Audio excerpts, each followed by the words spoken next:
Hai, welcome back to my channel. Pada kesempatan kali ini, saya akan memberikan informasi terkait PPDB online tahun 2020 untuk SMA dan SMK. Jadi tonton videonya dari awal sampai akhir. Masih penyelenggaraan PPDB untuk SMA, SMK, dan SLB tahun pelajaran 2020-2021. Dasar penyelenggaraannya adalah Permendikbud nomor 44 tahun 2019, Pergub Jateng nomor 14 tahun 2020, Keputusan Kadisdikbud Provinsi Jateng, dan Surat Edaran Mendikbud nomor 4 tahun 2020. Sedangkan prinsip dasar PPDB yang pertama adalah objektif, kemudian yang kedua transparan, artinya terbuka dan dapat diketahui oleh masyarakat. Yang berikutnya adalah akuntabel, artinya dapat dipertanggungjawabkan. Yang selanjutnya tidak diskriminatif, artinya setiap warga negara yang berusia sekolah dapat mengikuti program pendidikan di wilayah negara NKRI. Kemudian berkeadilan, artinya tidak memihak pada kepentingan dari kelompok apapun. Sedangkan untuk penetapan zonasi berdasarkan SK Kadisdikbud tanggal 12 Mei 2020 tentang penetapan wilayah zonasi PPDB SMA Negeri Provinsi Jateng tahun pelajaran 2020-2021. Kemudian ini yang penting, harap dicatat. Jadwal PPDB yang pertama adalah untuk jalur inklusi. Pengumuman tanggal 28 sampai dengan 30 Mei 2020. Kemudian pendaftarannya tanggal 8 sampai dengan 9 Juni 2020. Sedangkan seleksinya tanggal 10 sampai dengan 11 Juni 2020. Pengumumannya tanggal 12 Juni 2020 dan daftar ulang di tanggal 1 sampai dengan 3 Juli 2020. Tempatnya di sekolah masing-masing. Sedangkan untuk jadwal PPDB kelas khusus olahraga, pengumumannya adalah tanggal 28 sampai dengan 30 Mei 2020. Pendaftarannya tanggal 8 sampai dengan 9 Juni 2020. Seleksinya 10 sampai dengan 12 Juni 2020. Pengumumannya 15 Juni 2020 dan daftar ulangnya tanggal 1 sampai dengan 3 Juli 2020. Tempatnya juga di sekolah masing-masing. Sedangkan jadwal PPDB reguler diperhatikan, dicatat. Yang pertama adalah penetapan zonasi. Itu pada tanggal 14 Mei 2020. Kemudian pengumuman PPDB tanggal 8 sampai dengan 13 Juni 2020. Pendaftaran akan dibuka mulai tanggal 17 Juni 2020 pukul 08.00 waktu Indonesia Barat dan ditutup pada tanggal 25 Juni 2020 pukul 16 waktu Indonesia Barat. Kemudian dilanjutkan dengan evaluasi dan seleksi, yaitu pada tanggal 26 sampai dengan 29 Juni 2020. Pengumuman hasilnya di tanggal 30 Juni 2020 selambatnya pukul 23.55 waktu Indonesia Barat. Kemudian daftar ulang di tanggal 1 sampai dengan 3 Juli 2020. Nah, ini juga perlu dicatat. Hari pertama masuk sekolah adalah tanggal 13 Juli 2020. Next, untuk PPDB inklusi. Ini merupakan layanan pendidikan yang setara, non-diskriminatif, dan berkeadilan. Yang bertanggung jawab secara prinsip adalah semua SMA negeri itu wajib menerima ABK dengan ketunaan tertentu, yakni tunanetra, tunarungu, dan tunadaksa. Wajib melayani mereka dengan sepenuh hati. Kemudian untuk PPDB KKO, kelas khusus olahraga, Itu yang pertama, menjamin layanan pendidikan berkelanjutan, wujud sinergi layanan pendidikan antar jenjang, seleksi mandiri oleh sekolah. Satu kabupaten ada satu KKO khusus anak keberbakatan olahraga. Dan seleksi luring, pastikan patuhi protokol kesehatan. Jadi khusus untuk KKO seleksinya adalah luring, bukan daring.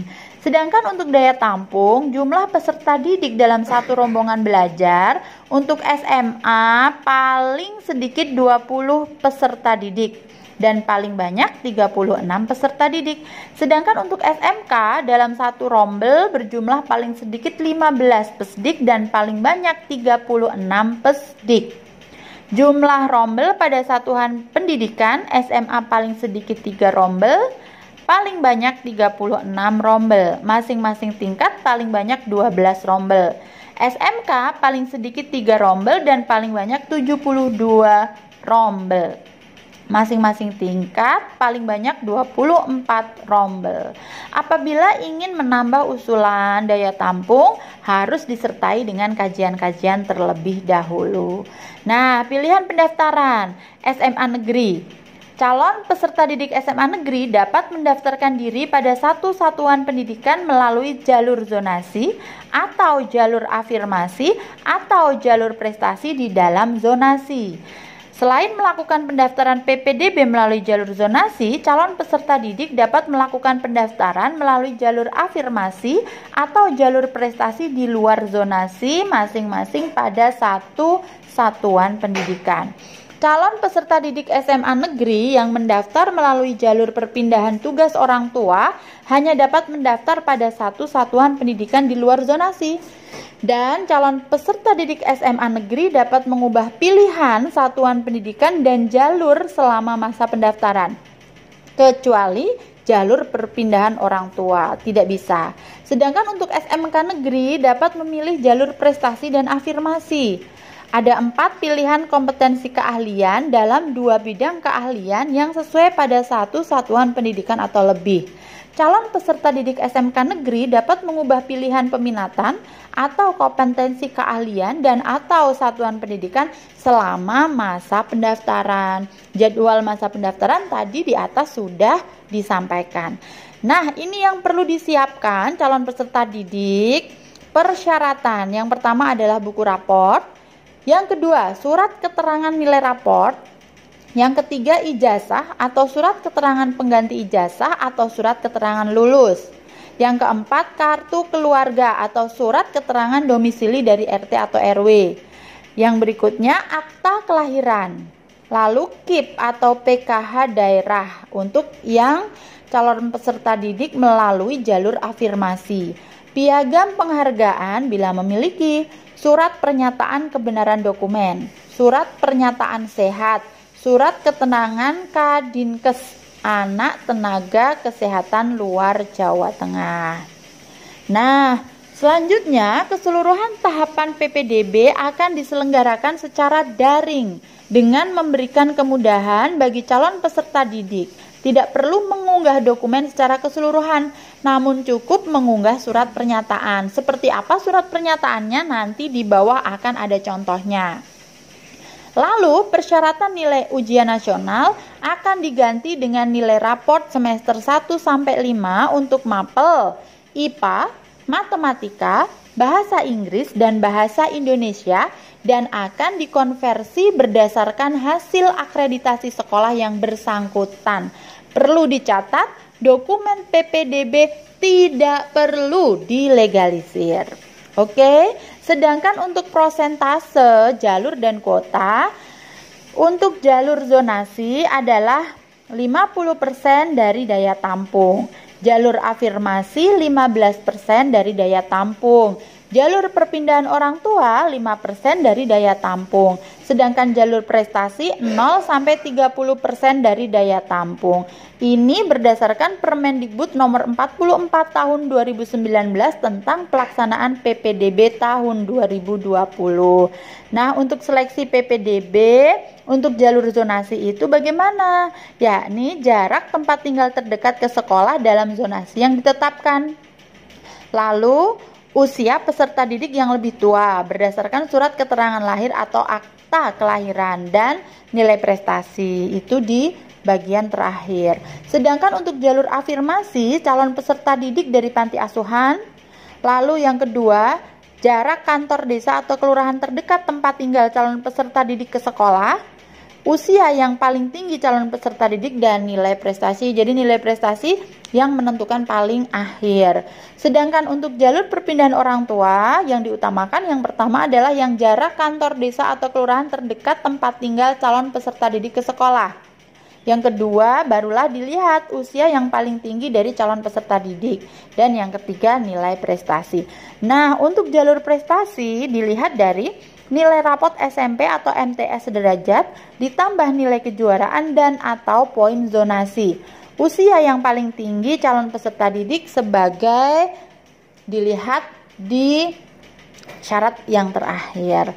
Untuk PPDB SMK, seleksi calon peserta didik baru kelas 10 tidak menggunakan jalur pendaftaran PPDB sebagaimana SMA. Jadi beda antara SMA dengan SMK. Untuk SMK yang dijadikan pertimbangan seleksi adalah nilai rapot dan nilai kejuaraan bidang akademik maupun non-akademik. Nah, seleksi calon pesdik memprioritaskan calon pesdik dari keluarga miskin sekurang-kurangnya 20%. Ketentuan di atas boleh tidak terpenuhi jika pendaftar dari keluarga miskin kurang dari 20%. Dalam hal hasil seleksi diperoleh hasil yang sama, satuan pendidikan akan memprioritaskan pada, perhatikan, yang pertama adalah prioritas pilihan. Barulah kemudian calon pesdik yang berdomisili pada wilayah kabupaten atau kota atau provinsi yang sama dengan SMK yang bersangkutan. Barulah dilihat dari usia yang paling tinggi calon peserta didik. Untuk kesiapan sekolah seperti nampak di layar, jadi ada kepanitiaan, kemudian sosialisasi, tetap memperhatikan protokol kesehatan, antisipasi potensi berkumpulnya calon peserta didik, dan respon dengan segala pengaduan dengan santun. Poin krusial yang pertama tadi adalah penetapan zonasi, tempat tinggal atau KK, prestasi, penugasan orang tua, daya tampung, pilihan peminatan, proses mendaftar daring, dan pernyataan sehat. Oke, pahamilah regulasinya. Lalu berikan tanggapan yang menyenangkan, bukan justru memancing marah. Serta harus tanggap dan peka. Terima kasih, mudah-mudahan informasi ini bermanfaat. Semoga videonya bermanfaat, dan jangan lupa libatkan selalu Allah dalam setiap aktivitas kita, and never far from God. Terima kasih.